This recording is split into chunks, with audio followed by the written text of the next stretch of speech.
വടക്കൻ കേരളത്തിൽ ത്രികോണ മത്സരം നടക്കുന്ന ഒരു പ്രധാനപ്പെട്ട മണ്ഡലമാണ് കോഴിക്കോട് നോർത്ത് മണ്ഡലം. CPM-ന്റെ സിറ്റിംഗ് മണ്ഡലമാണിത്.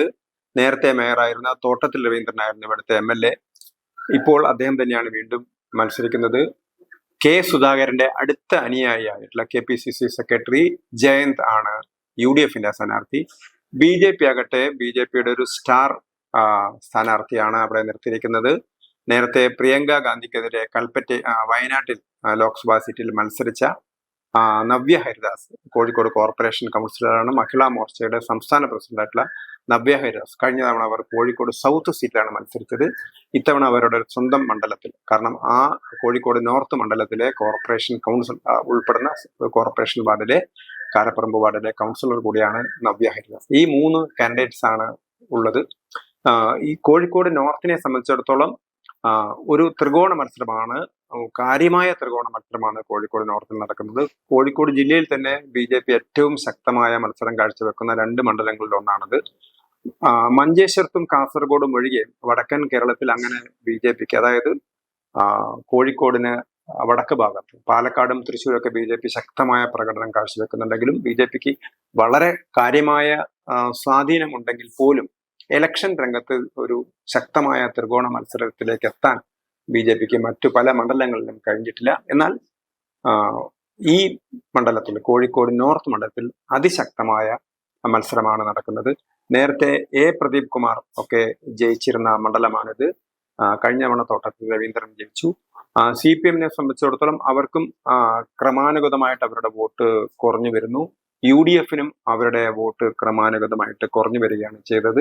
പക്ഷെ BJP, ഈ 2 പാർട്ടികളും ക്ഷീണിക്കുന്ന സമയത്താണ് BJP അതിശക്തമായിട്ട് മുന്നോട്ട് വരുന്ന ഒരു മണ്ഡലമാണ് കോഴിക്കോട് നോർത്ത്. BJPയെ സംബന്ധിച്ചിടത്തോളം വേണമെങ്കിൽ അവർക്ക് ജയിക്കാൻ പോലും കഴിയുന്ന ഒരു മണ്ഡലമാണ്. കഴിഞ്ഞ തവണ MT രമേശ് ആയിരുന്നു ഇവിടെ നിന്ന് മത്സരിച്ചത്. 22.5% വോട്ടാണ് MT രമേശ് നേടിയത്. തൊട്ടു മുമ്പ് KP ശ്രീശൻ, BJPയുടെ പ്രമുഖ നേതാവായിരുന്ന ശ്രീശൻ മത്സരിച്ച സമയത്തും അവർക്ക് 22% വോട്ട്, 22.5% വോട്ട് നേടാൻ കഴിഞ്ഞിരുന്നു. കഴിഞ്ഞ തവണയും ഏതാണ്ട് 22.5% വോട്ട്. ഏതാണ്ട് BJP അവരൊരു 2016-ലും 2021-ലും ഒരേ വോട്ടാണ് നേടിയിരുന്നത്.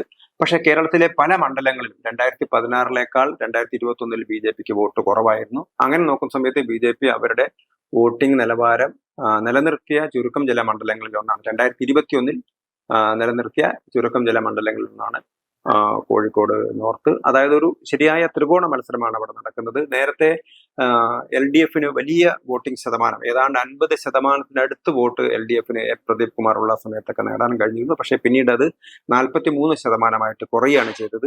UDF-നെ സംബന്ധിച്ചിടത്തോളം അവരുടെ വോട്ടിംഗ് കുറയുകയാണ് ചെയ്തിരിക്കുന്നത്. മുമ്പൊക്കെ അവർക്ക് 45% വോട്ടിംഗ് ഒക്കെ നേടിയിരുന്നു. അന്ന് BJP ഏതാണ്ട് 9% വോട്ടൊക്കെയാണ് ഉണ്ടായിരുന്നത്.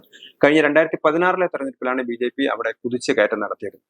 നവ്യ ഹരിദാസിനെ സംബന്ധിച്ചിടത്തോളം അവർ കോഴിക്കോട് സൗത്തിൽ കഴിഞ്ഞവണ പോയിട്ട് നല്ല പ്രകടനം കാഴ്ചവെച്ചാണ്. അവരെ സംബന്ധിച്ചിടത്തോളം നവ്യ പുതിയ തലമുറയ്ക്ക് സ്വീകാര്യമായ ഒരു കാൻഡിഡേറ്റ് ആണ്. കാരണം ടെക്നോളജി മേഖലയിൽ നിന്ന് വരുന്ന ഒരു കാൻഡിഡേറ്റ് ആണ് അവർ. തന്റെ വിദ്യാഭ്യാസത്തിന് ശേഷം ഹൈദരാബാദിൽ സോഫ്റ്റ്വെയർ എഞ്ചിനീയറായിട്ട് വർക്ക് ചെയ്യായിരുന്നു. അവർ പിന്നീട് BJP സ്ഥാനാർത്ഥിയായിട്ട് മത്സരരംഗത്തേക്ക് വരികയായിരുന്നു. കഴിഞ്ഞ 2 തവണയായിട്ട് അവർ കോർപ്പറേഷനിൽ ജയിക്കുന്നു. ഇപ്പോൾ BJPയുടെ സ്ഥാനാർത്ഥിയായിട്ട് വയനാട്ടിൽ പ്രിയങ്ക ഗാന്ധിക്കെതിരെ മത്സരിച്ച സമയത്താണ് അവർ കൂടുതൽ ശ്രദ്ധ നേടിയത്. ഇപ്പോൾ അവർ മഹിളാ മോർച്ചയുടെ സംസ്ഥാന പ്രസിഡന്റ് എന്ന നിലയിൽ കേരളം മുഴുവൻ ഓടി നടക്കുന്ന ഒരു നേതാവാണ്. മറുഭാഗത്ത് ജയന്ത് ആവട്ടെ കെ സുധാകരന്റെ അനുയായി എന്ന നിലയിലാണ് അറിയപ്പെടുന്നത്. അതോടൊപ്പം തന്നെ തോട്ടത്തിൽ രവീന്ദ്രൻ അങ്ങനെ ഒരു കടുത്തൊരു പാർട്ടിക്കാരനല്ലെങ്കിൽ പോലും മറ്റുള്ള പബ്ലിക്കിന്റെയൊക്കെ വോട്ട് നേടാൻ, അതായത് CPM-ന് അപ്പുറത്തേക്ക് വോട്ട് നേടാൻ സഹായിക്കുന്ന ഒരാളാണെങ്കിൽ പോലും അദ്ദേഹത്തിന് പൂർണ്ണമായിട്ടും CPM-ന്റെ എല്ലാ വോട്ടുകളും കിട്ടണമെന്നില്ല. അതുകൊണ്ടാണ് ഒരുപക്ഷെ പ്രദീപ് കുമാറിന് കിട്ടിയ വോട്ടൊന്നും തന്നെ തോട്ടത്തിൽ രവീന്ദ്രന് കിട്ടിയിരുന്നില്ല. അദ്ദേഹത്തിന് സീറ്റ് കിട്ടിയത് തന്നെ വളരെ വിവാദപരമായിട്ടായിരുന്നു, അല്ലെങ്കിൽ അത് ചില തർക്കങ്ങൾക്ക് ശേഷമായിരുന്നു. 2021-ൽ അദ്ദേഹത്തിന് സീറ്റ് കിട്ടിയത്.